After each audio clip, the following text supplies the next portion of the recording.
നിങ്ങളിപ്പോൾ ഒരു OBC എന്ന് പറയുന്നതിൽ ഒരു ആർബിട്രറി ആയിട്ട് 100 കാസ്റ്റ് ഉണ്ടെന്ന് കരുതുക. ഈ 100 കാസ്റ്റിൻ്റെയും പോപ്പുലേഷനിലും വളരെ വലിയ വ്യത്യാസമുണ്ട്. അതിൽ നിങ്ങൾ ഈ OBCക്കുള്ള റിസർവേഷൻ ജനസംഖ്യാനുപാതികമായിട്ടാണ് കൊടുക്കുന്നതെങ്കിൽ അതിലെ നേരത്തെ ശ്രീ നികേഷ് കുമാർ പറഞ്ഞതുപോലെ എക്സ്ട്രീം ബാക്ക്വേർഡ് ആയിട്ടുള്ള ആൾക്കാർക്ക് എവിടെയാണ് നിഷ റെപ്രസെൻറ്റേഷൻ കിട്ടുക? എന്താ ശിവശങ്കര ഒരു മൗനം? പക്ഷേ വേറൊരു പ്രശ്നമുണ്ട്. എന്താ? ജില്ലാ കമ്മിറ്റി പോണോ? ഡേ മാന്യന്മാര് സംസാരിക്കുന്നതിൽ കയറി ഒരു തരം ചീപ്പ് വർത്താനം പറയരുത്. ഇതൊരു സീരിയസ് ആയ മീറ്റിംഗാ. BJP കാര്യം പറ.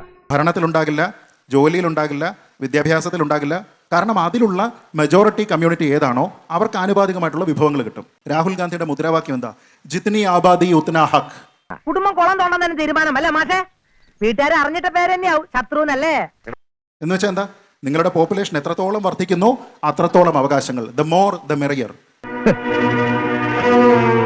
എന്തൊക്കെ ഉണ്ടെങ്കിലും ഇതുപോലെ മതിയല്ലോ. നേരത്തെ ശബരി ഇവിടെ ചൂണ്ടിക്കാണിച്ചതുപോലെ പഠനം വേണം.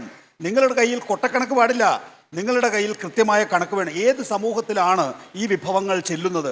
ആ വിഭവം പിന്നൊരു കാര്യം, കർത്താവിന് ഓർത്ത് ആവശ്യമില്ലാത്ത കാര്യങ്ങളെല്ലാം വിളമ്പി കുട്ടിച്ചോറാക്കല്ലേ. എന്നാലും ചില കാര്യങ്ങൾ പറയാതിരിക്കാൻ പറ്റുമോ?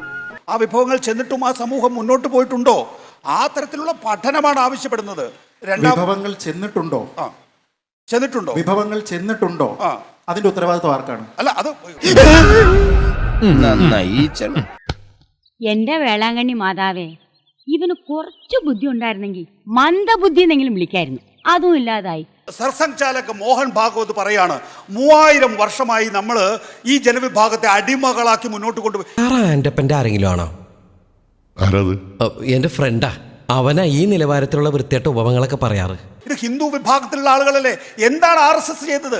എന്താണ് സംഘപരിവാർ ഈ ഹിന്ദു വിഭാഗങ്ങളിൽ ഏറ്റവും അടിത്തട്ടിലുള്ള ആളുകൾക്ക് വേണ്ടി ചെയ്തിട്ടുള്ളത്? അത് പറയാൻ RSSന്റെ 100 വർഷമായി ഈ രാജ്യത്ത് നിൽക്കുന്നു. ഈ അഭിനയിച്ചോ കലക്കുണ്ട്. അവരെ പറ്റിക്കാൻ ഇതിന് നല്ലൊരടവ് വേറെ ഇല്ല മോനെ.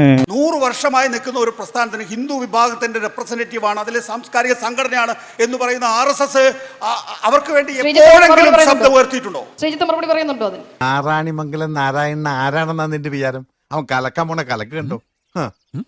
ഇത് നോക്കൂ, ഇത് വളരെ നമ്മൾ ഈ ആലങ്കാരികമായിട്ട് പറയുന്ന ഒരു പദപ്രയോഗം എന്നതിനപ്പുറത്തേക്ക് ഇതേ ചോദ്യം തിരിച്ചും ചോദിക്കാവുന്നതല്ലേ? സർവ്വരാജ്യ തൊഴിലാളികളെ സംഘടിക്കുവിൻ എന്ന് പറയുന്നു, നമ്മൾ കൊയ്യും വയലെല്ലാം നമ്മുടേതാകും പൈങ്കിളിയെ എന്ന് പറയുന്നു. എവിടെയായിട്ടുണ്ട് സാർ? ഇതിനാണ് അവനവൻ പാരാന്ന് പറയുന്നത്.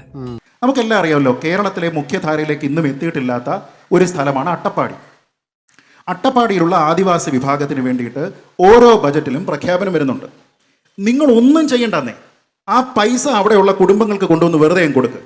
നിങ്ങൾ അവിടെ 500 കോടി 400 കോടിയുടെ പാക്കേജ് വേണ്ട. ഞാൻ മറന്നുപോയി, 10 മണിക്ക് കമ്മിറ്റി ഉള്ളതാ. താനൂടെ ഒന്നോ, ഞാൻ പോരാ. വേറെ കാര്യമൊന്നും